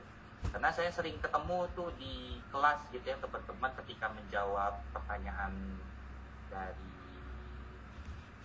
kolega kelasnya gitu ya. Pertanyaan misalkan dalam sesi diskusi ada pertanyaan yang tidak bisa dijawab, yaitu dijawab lewat AI gitu, terus betul tidak bertanggung jawab begitu menggunakan AI. Kenapa? Karena ya bukan dari hasil pengetahuan kamu sendiri, tapi itu dari hasil pengetahuan artificial intelligence. Ya, sudah bergabung kembali itu Bapak Mulyawan, silahkan Bapak. Ya. Dilanjutkan. Keluar ya tadi ya. Apa-apalah. Biasa kalau lagi banyak yang dibuka biasanya jadi lada lemot ini. Oke. Paling tidak penggunaan ChatGPT dalam penulisan artikel bisa dipakai, bisa. Tapi harus tahu caranya seperti apa. Nanti kalau kalian mau belajar, nanti sedikit saya buka rahasianya, walaupun mungkin banyak juga yang sudah memberikan rahasianya di tempat-tempat lain ya. Oke, kemudian untuk artikel dan jurnal nih saya pengen teman-teman bisa buka ini nih, apa? Coba kita mulai dari membuat ini ya, membuat akun di jurnal karismatik. Kalian bisa buka journal.stripkarisma.ac.id. Kemudian kalian klik di sini, di atasnya ada register, ada login. Kalau yang baru pertama kali punya akun, maksudnya belum punya akun, maka harus punya akun dulu. Caranya adalah dengan melakukan register. Ya, ini register. Register itu dengan menuliskan nama keluarga, afiliasi, country, email. Saya jelasin nanti. Jadi pertama kali bikin akun dulu ya, bikin akun dulu. Nah, sebelum mau bikin akun, boleh nggak kita lihat-lihat dulu filenya? Boleh. Lihat nih di jurnal karismatik ya. Karismatik ini jurnal. Nih jurnal, nama jurnal ya. Nah, adapun di arsip di sini kamu bisa baca, di sini ada artikel-artikel yang muncul. Nah, ini artikelnya nih. Jadi beda ya. Ada artikel, ada jurnal. Jurnal mah kumpulan artikel-artikel, tempat cicingna artikel namanya jurnal. Sementara artikel itu sendiri adalah naskahnya. Ini naskahnya nih. Tuh. Ini naskahnya. Ya. Ini kalau kamu klik PDF, kamu bisa baca PDF-nya. Semakin kamu banyak membaca PDF-nya, berarti membuat kamu akan banyak mendapatkan pengetahuan yang setidaknya akan berbeda dengan yang tidak punya pengetahuan. Gitu.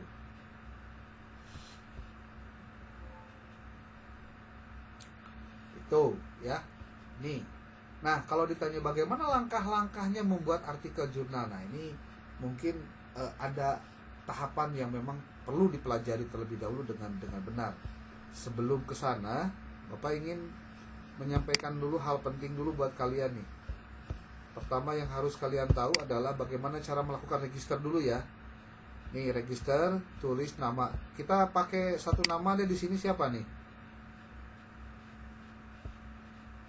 Ada di sini namanya siapa? Tadi yang nanya itu siapa? Ilman, siapa Ilman? Mana Ilman? Ada Ilman? Bila Pak. Hah? Ilman ya, Ilman. Oke. Ilman. Coba kita pakai berdaftar pakai yang kamu ya. Coba.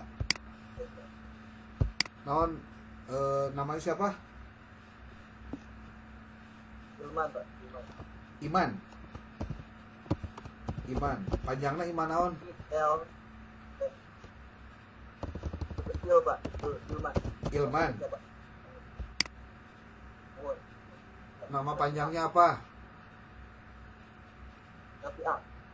Nafia. Oke. Kalau namanya ada dua kayak gini, berarti kamu tulis di given name nama pertama, nama kedua nama terakhirnya.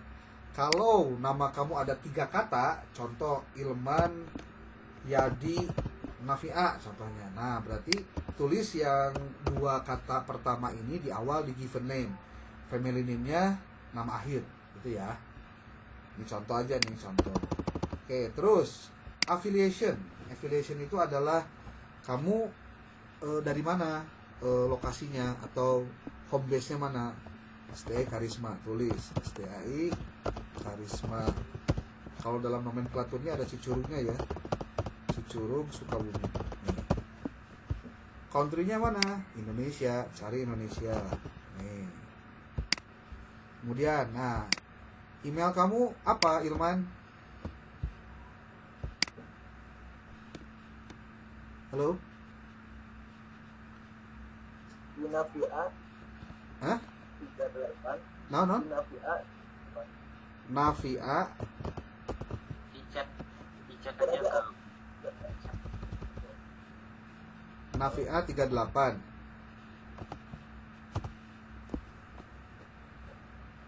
@gmail.com gitu. Naon? Iya benar gak nafia38? Bentar Pak.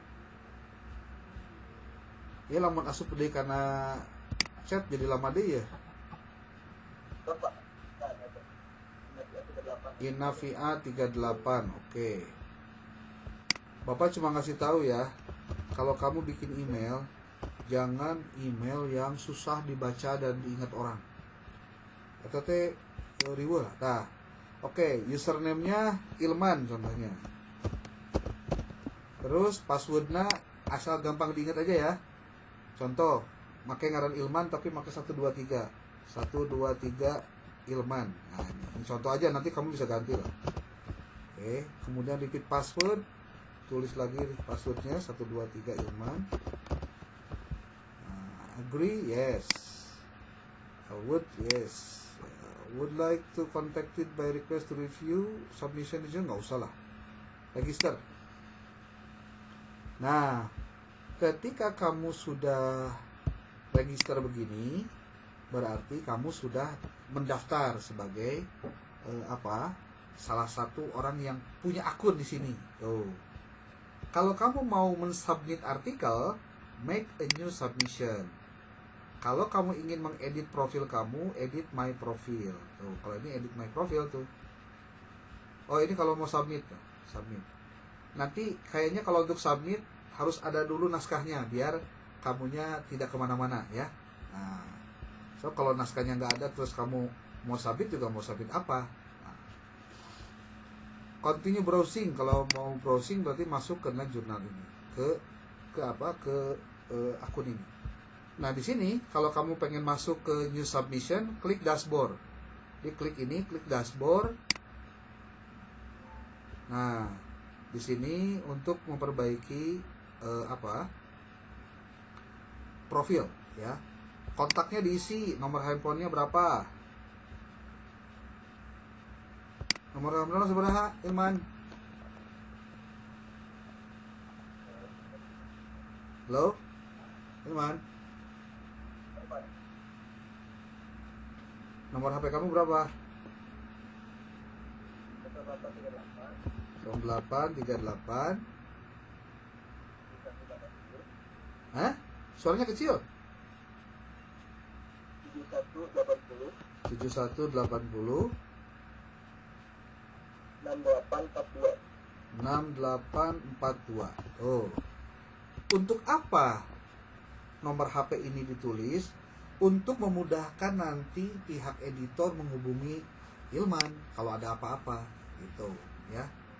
Ini mailing address kosongin aja. Tuh, ini Indonesia sudah save, sudah. Tuh, ini bikin akunnya sudah selesai. Kalau mau ke submission baru, new submission, klik ini. Tuh. Ini kalau misalkan mau mengirim naskahnya, ini dicentang dulu semua. Kemudian komen ke editor, nanti harus ada komennya apa. Would like contracted, yes aja, ini yes. Oke, nanti di save. Tapi ini harus diisi ya. Ini kalau pun nggak diisi nggak apa-apa. Kalau tidak ada tanda yang merah berarti tidak masalah. Tapi kalau ini harus diisi.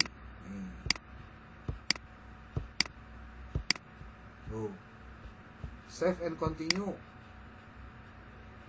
Nah, upload submission berarti filenya harus diisi di sini. Diuploadkan filenya. Nih, filenya diupload, nanti metadatanya diisi, konfirmasi next step. Kalau mau di contoh ya, contoh saja ini buat contoh aja. Add files. Ceritanya filenya udah ada nih. Saya buka untuk nanti dihapus ya. 395 nih. Nih 387. Nih, nanti kita hapus ya. Oh. What kind of this file is this? Article text or order? Text. Article. Yes. Nah, ini filenya Word ya. Article text, edit, remove.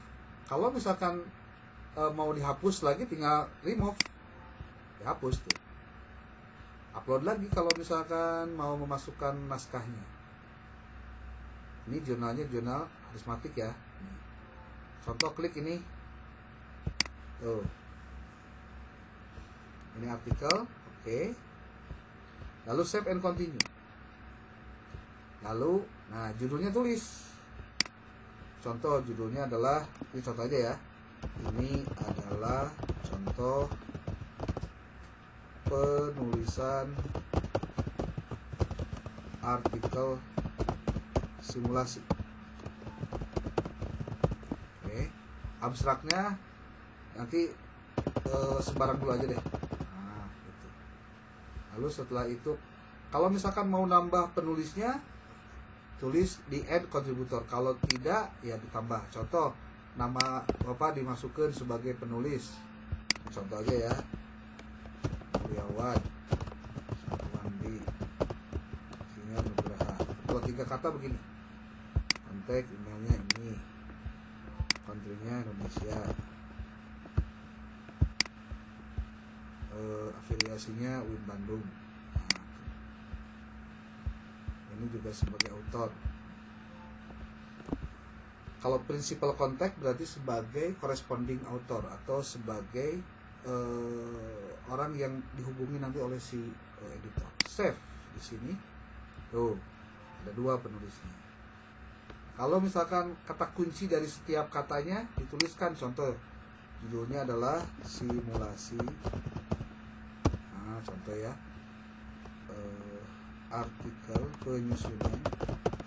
Ini bukan karena judul ya, tapi kata-kata yang sering muncul saja. Nanti pembahasan ini nanti ada sesi khusus ya.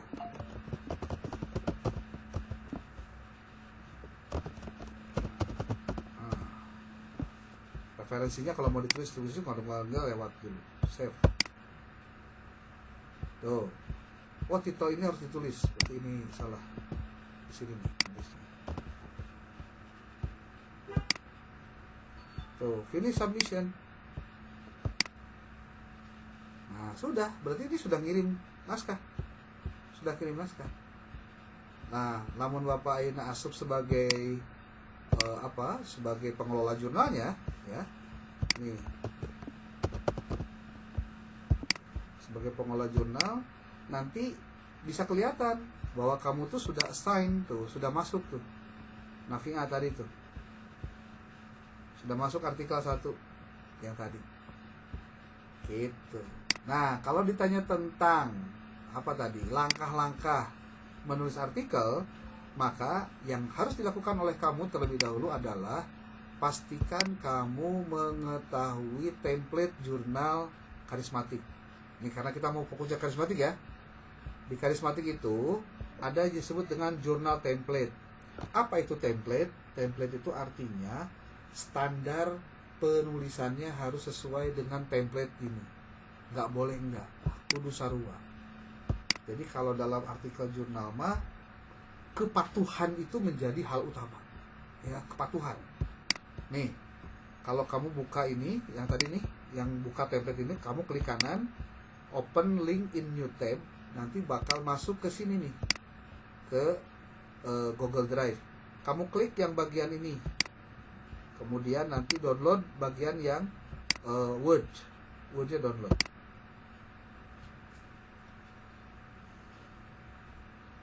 Nah, kalau sudah di-download, nanti kamu buka ininya, filenya.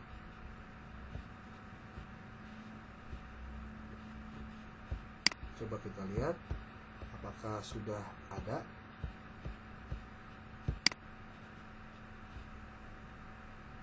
Nah, belum nih.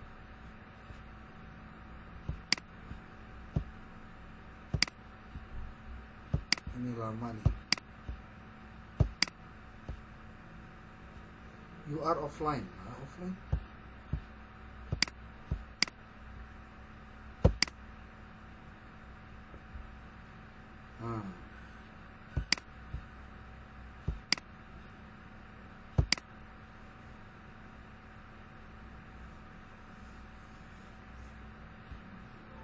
Nih, sudah terdownload template jurnal karismatik.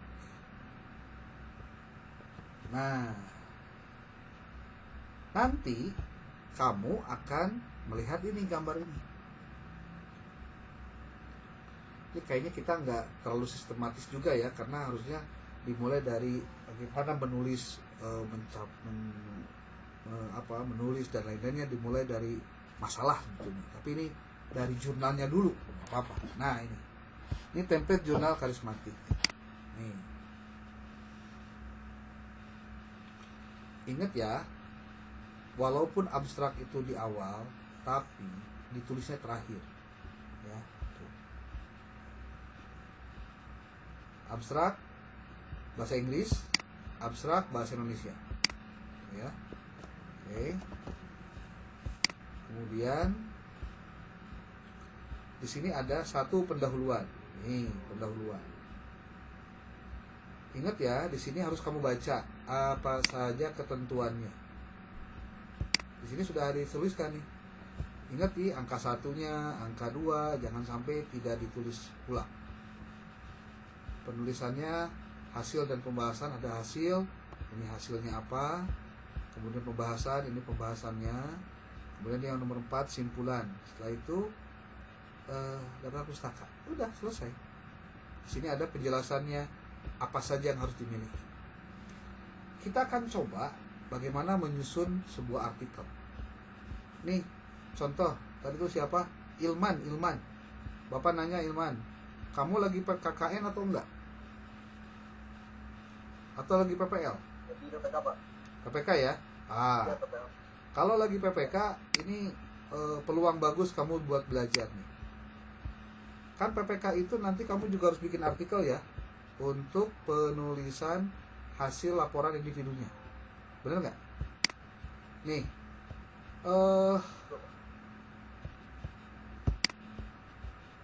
ceritanya ini adalah wah, yang mana gratisan ya?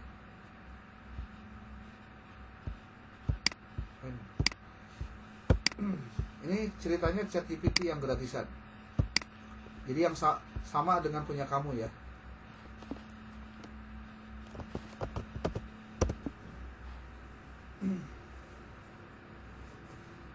Nih, kamu harus lihat, kalau menulis artikel itu harus step by step, langkah demi selangkahnya harus ditulis. Gak boleh zigzag ya. Tapi mulailah dari menulis itu. Ini contoh ya. Kalau ke ChatGPT itu harus bener ngobrolnya. Halo. Nah, kita akan coba buat dalam tahapan-tahapan yang mudah. Saya adalah mahasiswa prodi PAI jenjang magister. Jenjang sarjana. Saat ini, kamu lagi PPL-nya di mana?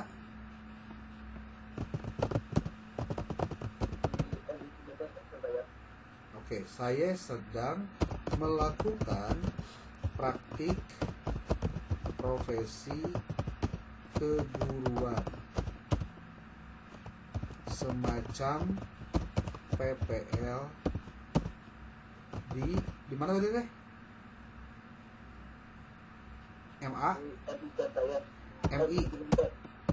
MI Cantayan. Hah? Min bukan? Min apa MI Cantayan? Ini Cantayan aja, Pak. Ya suaranya kamu rada ngosong, teu kajelas itu. MI Cantayan, Kabupaten Sukabumi. Kecamatan lah Pak. Nah. Oh, kamu teh PGMI ya, bukan PAI berarti ya? Nah, PGMI. Saya adalah mahasiswa prodi SM selama 30 hari. Salah satu tugas akhir saya adalah menuliskan hasil penelitian tindakan kelas saat melakukan praktik mengajar di lokasi tersebut. Kamu ngajar kelas berapa? Ngajar naon di PGMI? Mengajar pas sama Pancasila, bahasa Indonesia sama SPDP. Lupa. Saya praktik ngajar di kelas 4, kelas 5. Jumlah siswanya berapa? 3 orang. Terus pelajarannya bahasa Indonesia ya? Ya, bahasa Indonesia 4, Pak.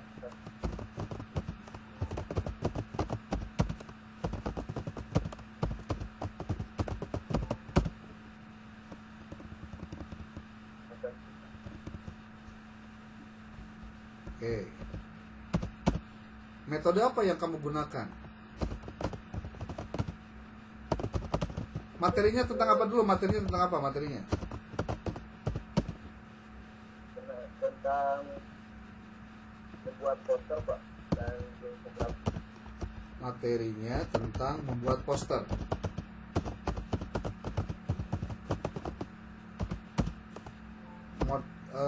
Metode apa yang kamu pakai? Metodenya dengan drama, tapi metodenya discovery learning, Pak. Hah? Tapi metodenya discovery learning. Discovery learning. Modelnya.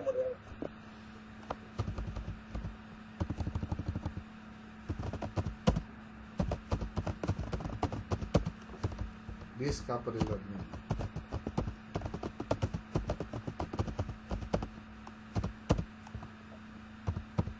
Bagaimana menurutmu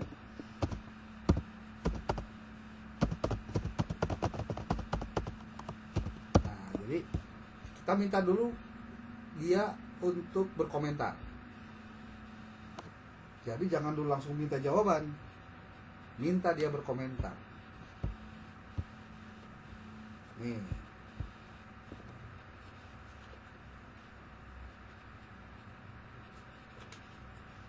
ini sekalian Bapak nggak bantuan kamu nyen tugas ke artikel tanya, ngali. Ini sangat menarik. Menggunakan discovery learning untuk materi membuat poster adalah pendekatan yang tepat karena model ini mendorong siswa untuk aktif mengeksplorasi ide dan kreativitas mereka. Selain itu, discovery learning juga membantu siswa memahami konsep secara lebih mendalam. Untuk penelitian tindakan kelas, kamu bisa fokus dengan beberapa hal, yaitu peningkatan kreativitas siswa, keaktifan siswa atau hasil belajar. Tuh kan dikasih tahu informasinya, ya kan? Kamu mau pilih kemana? Ke peningkatan kreativitas kah? Ke keaktifan siswanya atau pada hasil belajar? Gitu. Contoh, kamu pengennya ke peningkatan kreativitas deh. Kamu tulis, saya lebih cocok kayaknya milih peningkatan kreativitas siswa.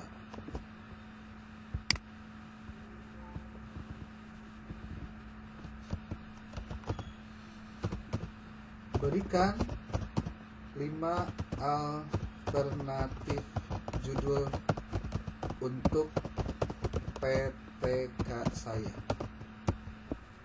Jadi ceritanya kalau menyusun pakai ChatGPT itu jangan langsung minta dia susun, tapi berikan dulu petunjuk-petunjuknya, berikan dulu dia supaya punya data untuk dia bisa mengcombine hasilnya seperti apa gitu. Ini sebelum nulis ya, jauh sebelum nulis nih. Tuh.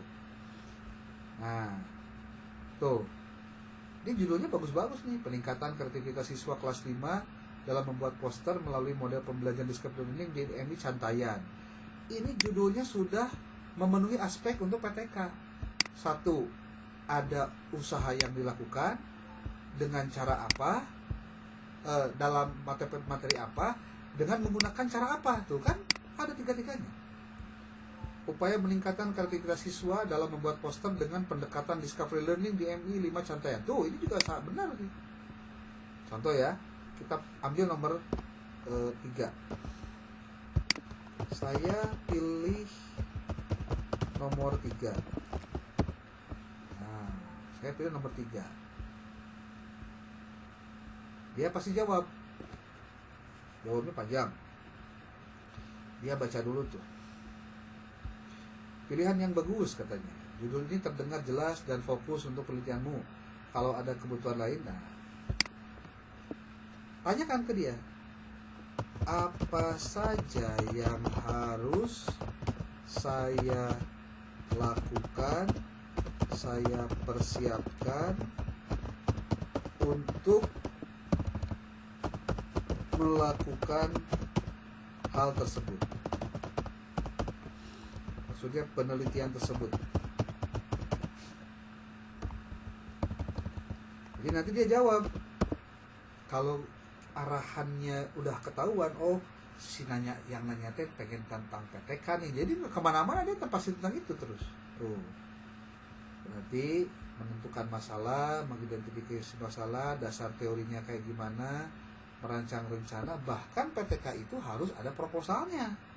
Nggak boleh kamu penelitian nggak punya proposal itu. Tuh, kamu harus menyiapkan RPP-nya juga, kamu harus menyiapkan juga instrumennya juga harus kamu buat. Ada rubrik penilaian kreativitas, ada observasi, ada wawancara, ada angket, kemudian melaksanakan tindakannya, mengumpulkan datanya, menganalisis, menyusun laporan, memvalidasi, merefleksi, persiapan lainnya. Ingat ya, baru laporan, bukan artikelnya. Ingat, ada laporan, ada artikel. Dua hal yang berbeda ya. Seperti KKN juga nih. KKN itu ada laporan KKN, ada artikel pengabdian. Itu dua hal yang berbeda. Tetapi data dari artikel pengabdian itu diambilnya dari laporan KKN. Artikel PPT kamu, PTK kamu untuk penelitian PPL sebagai itu diambilnya dari laporan, kan gitu sebenarnya. Tuh, kamu dikasih tahu nih caranya, langkah-langkahnya.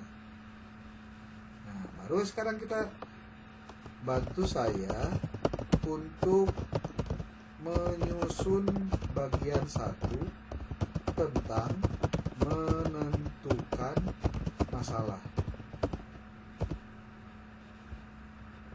Tulis ininya, biar nggak lupa, sebagai berikut.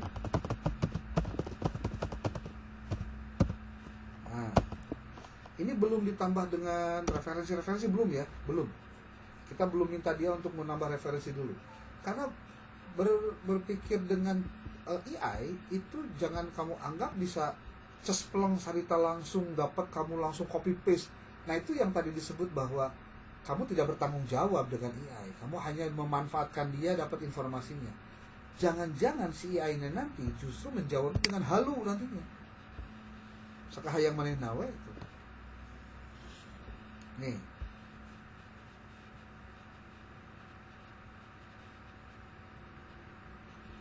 Nah, bagian tentang menentukan masalah telah saya susun. Nah, coba lihat. Tuh. Nah, ini identifikasi masalah. Ini nanti akan dijadikan sebagai bahan menyusun pendahuluan. Tuh. Tapi ini belum rapi ya, belum lengkap karena belum ditambah teori-teorinya belum. Sudah ada nih 2 dasar nulis. Tapi ChatGPT itu disclaimer bahwa dia tidak bisa diotomatiskan langsung dipercaya. Itu sudah dari awal sudah dikasih tahu. Tapi paling tidak struktur penulisannya itu sudah relatif benar. Tuh.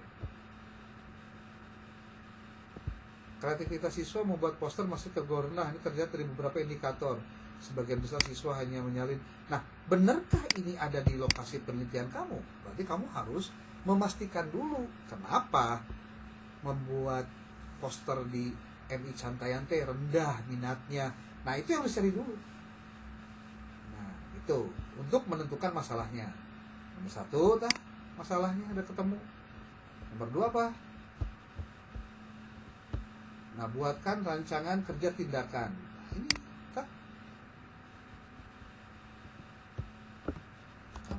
tulis begini, mohon bantu untuk penjelasan dan pengembangan bagian berikut. Titik 2, tek, langsung. Untuk mendapatkan apa? Petunjuk-petunjuknya. Jadi jangan tolong dong buatkan artikel yang berjudul pasti dia halu tuh. Jawabannya nggak benar. Karena dia diminta hanya sebatas diminta, tapi tidak diberikan arahan, instruksinya, promnya atau apa kayak gimana. Itu.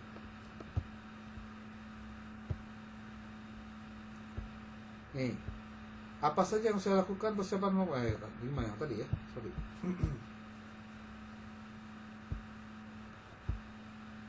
Nah ini menentukan masalah sudah. Oh ini diedit ya sama dia ya. Tadi ini menentukan masalah. Yang ini nanti ganti berdasarkan tadi. Yang ini nih. Merancang menentukan masalah nih. Mana? Ini merancang penelitian tindakan apa saja semua. Ini belum selesai nih.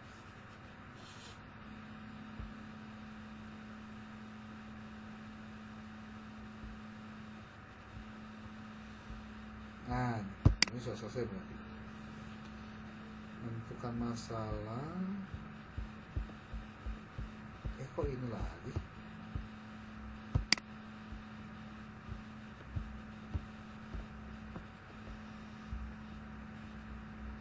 Kok jawabannya ini ya? Bentar, tuh kan ngaco.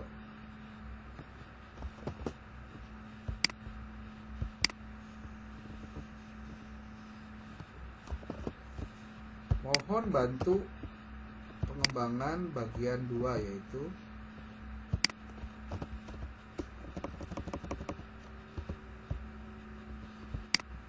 berdasarkan jawaban Anda di atas, mohon bantu untuk penjelasan dan pengembangan bagian 2 bla bla bla. Nah, kira-kira apa yang mau dia tulis?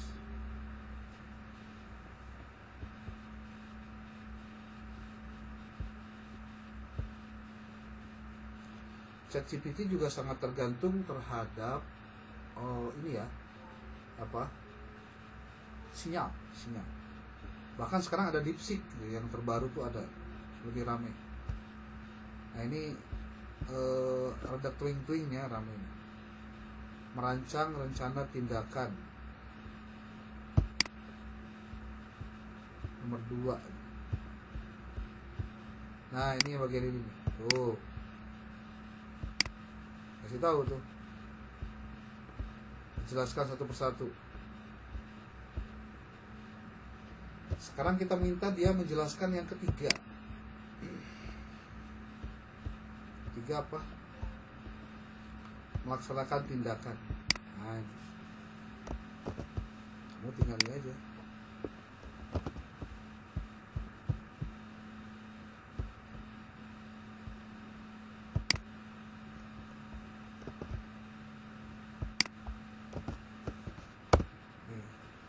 Berdasarkan jawaban Anda di atas, mohon bantu untuk penjelasan dan pengembangan bagian 3.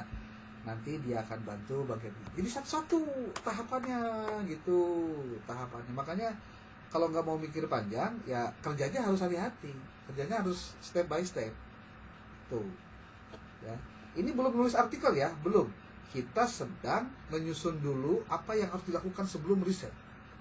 Nanti kalau bahannya udah dapat, kamu mau ngapain aja dengan bahan itu. Ini luar biasanya ya.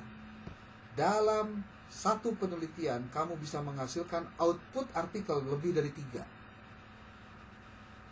Ya kalau ada bahannya kan bisa diolah. Gitu. Kalau nggak punya bahannya, ya gitu-gitu kan ya. Gitu. Tuh, coba kita lihat nih jawabannya nih. Nanti kita kopikan ini. Dia suruh bikin latar belakang masalah dari semua yang kamu tulis. Tentu yang relevan-relevan ya. Termasuk angketnya. Siapkan dulu angketnya. Siapkan dulu daftar pertanyaannya. siapkan dulu yang namanya observasinya, karena observasi, wawancara, studi dokumentasi itu adalah cara-cara, teknik-teknik yang digunakan untuk pengambilan data di lapangan. Tuh, lihat. Ini kalau mau nanti slide ini saya kopikan nih ChatGPT-nya, nanti kamu bisa diolah sedemikian rupa lagi ya. Merancang nih yang kedua tadi. Kemudian yang ketiga melaksanakan tindakan. Nah, ada siklus 1, ada siklus 2, tuh, ada pendokumentasian tuh. Udah bener ini tahapan-tahapannya. Kalau kita memberikan instruksinya juga dengan benar.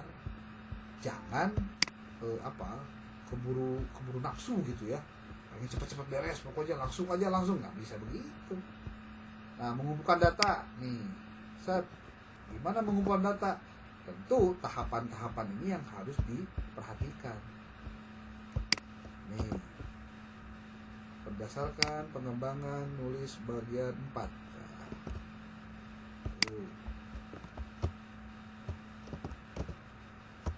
Jadi bertahap terus satu-satu.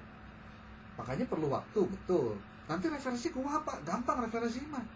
Yang penting arah tujuan kamu risetnya dulu benar. Ini biasanya yang jadi soal, pengen cepat-cepat beres nulis, tapi terbuka data dan tidak ada data yang disampaikan. Yang lebih parah adalah ketika dimasukkan datanya adalah data bodong. Nah ini kan penyimpangan lagi. Nih tahapannya. Ini belum risetnya. Persiapan risetnya. Nanti kalau ini sudah selesai, kamu laksanakan dulu risetnya. Kan kudu aya fotona, kudu aya narasinya, kudu aya hasil refleksinya. Kemudian ketahuan kamu melakukan evaluasinya, kamu mengetahui siswanya itu benar aktif atau tidak, dilihat persentasinya berapa persen. Data itu yang kamu buat.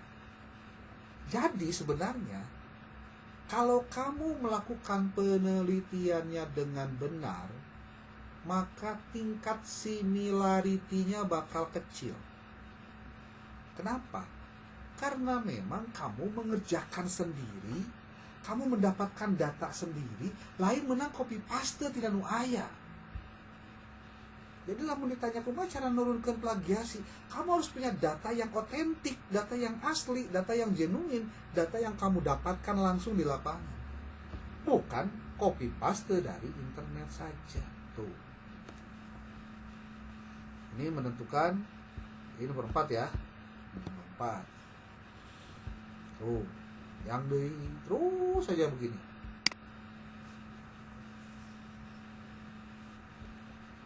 Tuh, ini nomor 1 sudah, nomor 2 sudah, nomor 3 sudah. Dalam rangka apa ini?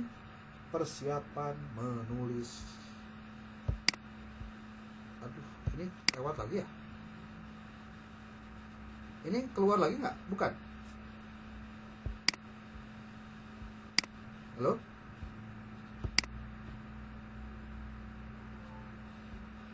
Keluar lagi? Nggak? Iya kan? Enggak Pak. Barusan keluar dari ini?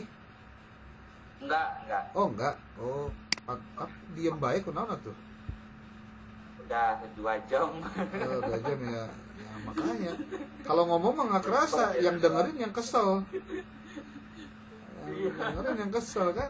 Jadi teman-teman kayaknya ini pada ketiduran. Ya. Harusnya teman-teman kalau biar itu kan TikTok bisa tidak. Ya prinsipnya harus langsung. baru praktek. Jadi kalau ini mah kan baru yang pertama ya. Nanti rekamannya saya share lah buat teman-teman bisa pelajari. Karena yang paling penting itu memahami dulu konsepnya. Nanti setelah paham dulu konsepnya, langsung praktek gitu. Kalau konsepnya aja nggak ngerti langsung praktek, gimana ceritanya?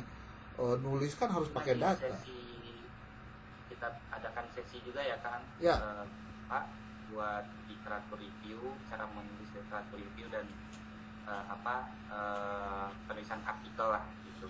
Ya. Yang lain kira-kira secara umumnya ya begitu. Ya. Tahapan-tahapan ya yang agar artikel kita publish dan bagaimana tadi kita mengelaborasi penggunaan AI untuk dalam mengelaborasi topik penelitian yang akan kita lakukan. Ya. mungkin karena ya udah 2 jam tadi kan kita mulainya dari jam 7:30 tadi. Ya. Oke. Sudah mau 9:30. Oke. Kita mungkin ada kata-kata penutup gitu dari Bapak, silakan Bapak. Oke, kalau dari saya sih belajarnya jangan berhenti hanya sampai di sini. Harus terus dimulai dengan banyak membaca, banyak nonton video tutorial. Yang pasti setiap yang dilakukan itu bisa dijadikan sebagai bahan publikasi. Ya. Apapun itu bisa. Asal ngerti aja bagaimana caranya. Koki yang hebat itu adalah bukan dia karena di mana dan seperti apa, tapi dengan cara pandang dia, bagaimana bahan dasar makanan itu bisa menjadi sesuatu yang menarik untuk dikaji. Oke. Bahan dasar makanannya itu masalah ya. Iya itu. Okay. Jadi apapun sebenarnya bisa dimasalahin gitu, bikin masalah lah. Jadi ini pekerjaan yang membuat masalah yang diperbolehkan itu ya ini gitu, jadi peneliti. Tapi kalau bukan jadi peneliti jangan suka bikin masalah gitu ya. Kira-kira begitu ya. Okay. Pak. Terima kasih Bapak atas penyampaian materinya. Ya cukup kita cukup terbantu dan sangat terbantu. Arti memang sebagai mahasiswa ya dalam menjalankan Tridharma perguruan tinggi kan salah satunya ada tugas penelitian ya, dan sebagai calon sarjana dan bahkan nanti jadi sarjana ya memang teman-teman dituntut bisa meneliti, dan hasil penelitian itu tidak hanya sebatas ya disimpan pribadi dan mesti dipublish ya dalam bentuk artikel gitu. Jadi artikel itu yang bentuk penelitian, dokumentasi penelitian teman-teman lah gitu, yang teman-teman laporkan kepada dunia gitu, bahwa teman-teman melakukan ini dan hasil temuan teman-teman begini dan kontribusi untuk ilmu pengetahuan gitu. Jadi ya teman-teman ketika menulis gitu